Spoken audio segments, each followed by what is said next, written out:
He kōna e purangi tēnei nā te reo irirangi o Aotearoa.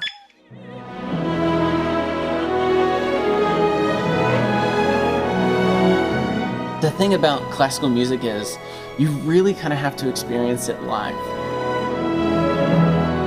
You know, when we were in the middle of the lockdowns and the pandemic and everything, you know, there was all that thinking that maybe orchestras would switch to, you know, digital streaming and not come back. But there's, you know, and I, especially as a timpanist, you know, there's something about like when I do a roll on this low drum and it literally just like vibrates the town hall, you know, there's something about sitting in this hall and experience, like literally feeling the vibration of the music, like affecting you personally that you just can't get from a speaker at home.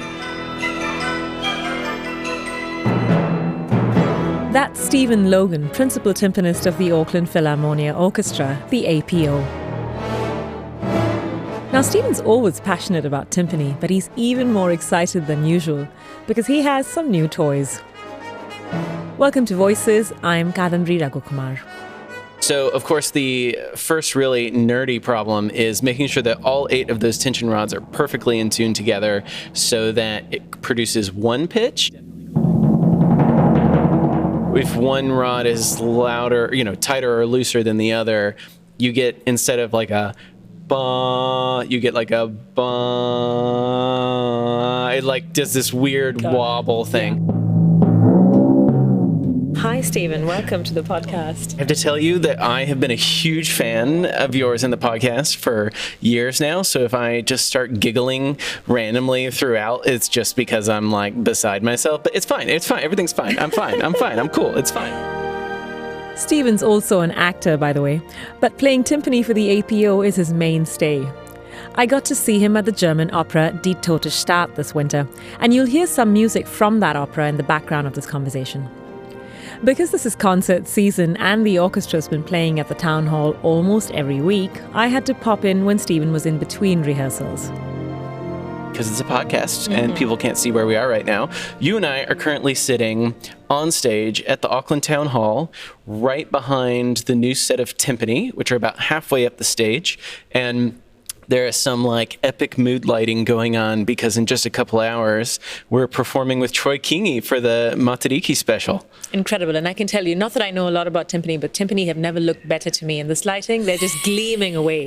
I mean, they're brand new, aren't they? Where are they from? Yes, they are. So they are from Adams, which is a company that has their warehouse and factory in the Netherlands. And then they got on a boat and made a about 3-month journey from the Netherlands to New Zealand. Stephen's an import of sorts too, from the States. We'll come to that very soon. But first, the instruments. They go way back as military percussions, now the magnificent staple in an orchestra. Basically, the story with timpani is that, and the way they got to look how they look on stage right now, is that it started way back in the day. Timpani would be strapped to horses and people to try and scare the life out of your opponents in a war would go in and smash the timpani as loud as they could. I feel, really horrible for the horses. But so that's how it started. And, it wasn't really meant to be a necessarily pitched thing. But then as timpani got better, composers realize there's a pitch coming from them, and so it's important to make sure that pitch matches what the orchestra is doing. Is that what all those levers and nuts and bolts are all about? Exactly. I'll get you to show me that in a second. But before we get into that, how timpani and why timpani? How did you get into it? Yeah, so it started when I was, I think I was like 7 or 8 years old, and my Uncle Kevin, who is a drummer, gifted me and my siblings a drum kit for Christmas. I distinctly remember one night I couldn't sleep and go downstairs. I maybe play like one note and I just start hearing like thump, thump, thump, thump, thump. And it's my mother just racing down the stairs to be like, what are you doing? And that's pretty much how it started. Because, any time that your parent tells you not to do something is the time that you're going to do it the most. Yeah, that's right. No, that's not really the reason. And it turns out you did it really well too. I like to think so. But so Yeah, so it started by playing drum kit. And I mean, I had played piano and trumpet before that. Awesome. I was on the American football team, was really involved in it, and then broke my foot during a practice. And I couldn't really work one of my feet, but my hands could still work, right? So I was like, I'm just going to take this time to focus on music. It's basically like just been that trajectory ever since, probably goes straight back to me breaking my foot. It was probably the most important thing that happened to me in my life. Let's rewind, actually. So where in the States did you grow up, and what was it like for you there? So my family moved quite a bit when I was a kid, but it was mostly around the southeastern United States. Like most of my family's in and around Nashville and Knoxville, Tennessee. But I also spent, I think it was about 8 years living in Atlanta, Georgia, and then some time living in Cincinnati, Ohio, and then my parents have been living in Kentucky. That's where I went to high school. Your accent doesn't give away any of that. It doesn't. I used to talk like this. It really kind of got ironed out. Definitely, I talked like this for quite a bit. And, I'll go visit my relatives and everyone talks like this, and we just slip back into it, and it's just how we do. Getting into the classical music world wasn't a bag of laughs, though. Competitive, rigorous and tough, it's no surprise that the use of beta blockers to calm the nerves has been part of that world since the 1970s. It's a fiercely competitive field. And, I think one of my favorite quotes is, we all love music, but sometimes music doesn't love us back. If you're trying to play really soft snare drum, it uses really fine, small motor movements in your hands. If your hands are shaking because you're nervous, there's no way that's going to come out in an audition. And when you're young and with these orchestra jobs, I'm so fortunate that I get to come into work and play drums every day. And because again, it's so competitive and there's so few, for a lot of people, there's so much riding on these auditions that people can do, whatever they think they can to get a leg up, get a step ahead. I did definitely earlier in my auditioning life and career, definitely took beta blockers. Yeah, it's a thing. Stephen tells me it's obviously not an endorsement in any way, but part of his experience and observations as a student going through the rigours of training. And part of that also was to be faced with the eternal conundrum that there are other careers aside from music. That was a reality that his professor sat him down to explain. I, being stubborn as I am, just kind of decided to dig my heels in and was like, no, I'm just going to practice my way through this problem of the competitiveness and the challenge. So then, so I spent 9 years in university in America studying classical percussion performance. It was very specialized, and that's, kind of how I wound up in New Zealand. Because, again, for the role that I have here at the APO, which is principal timpanist, there's only one in each orchestra.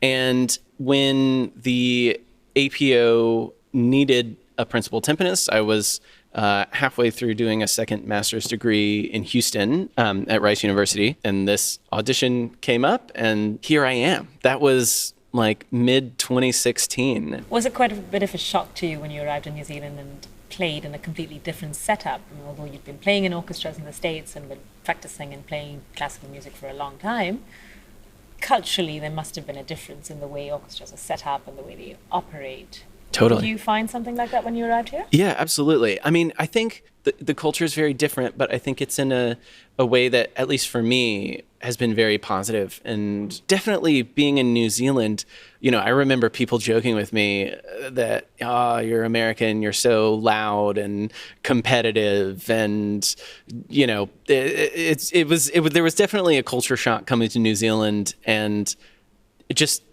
learning to slow down a little bit. I just really loved this, kind of gear shift of being in New Zealand. And, it's really made making music really enjoyable. A lot of orchestras can be known for lots of brash, personalities and divas and conflicts and all these things. But I've been here for 7 years, and it's really a great organization and environment to work in. Everyone here in the orchestra is just excited to play. Stephen's keen to get back to his shiny new toys and back to playing with his kind of family. Today, the APO is made of about 74 musicians and currently directed by Giordano Bellincampi. Playing in every orchestra is vastly different. It may seem on the surface like, well, we're all playing Beethoven 9, right? But we're sitting on stage in the town hall. The acoustic of the town hall is different than, say, the Michael Fowler Center in Wellington or the Sydney Opera House. And therefore, the instruments that I choose, the mallets that I choose when I'm playing those instruments, the volume at which I play is vastly different in each of those different spaces. And on top of that, the people that I work with, it's kind of like we all speak to each other without talking, right? Like there's this really interesting thing that I think about a lot where, say, in an opera. So this past week we did Die Tote Stadt, which is a Korngold opera. And there's lots of these moments where there's the singer by themselves, and then just out of nowhere, there's just this random like da-da-da from the whole orchestra, right? And how we get those to be together, like I can't really explain it other than when we see our music director put the baton down, we all know in relation to where that comes down, where we're going to put it. It's almost like you've lived in a family with certain cultural practices and your traditions. Yeah, we're our own dialect. And so to go somewhere else would be, it wouldn't be starting from scratch necessarily, but it would be really, really different. It feels like the orchestra is just constantly getting better. I'm on a part of that journey, and I can speak for experiencing that in my own playing, not just how I myself in isolation play my instrument, but how we play in relation to each other.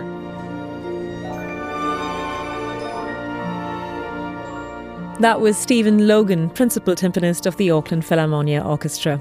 You'll find him playing quite often at the Town Hall this season. My name is Kadambari Raghukumar, and every week I produce an episode of Voices on people from all around the world who live in New Zealand. If you like what you hear, follow Voices on Spotify, Apple, and all your favourite podcast platforms. Today's episode was mixed by Rangi Poik, and I'm Kadambari Raghukumar. Thanks for listening.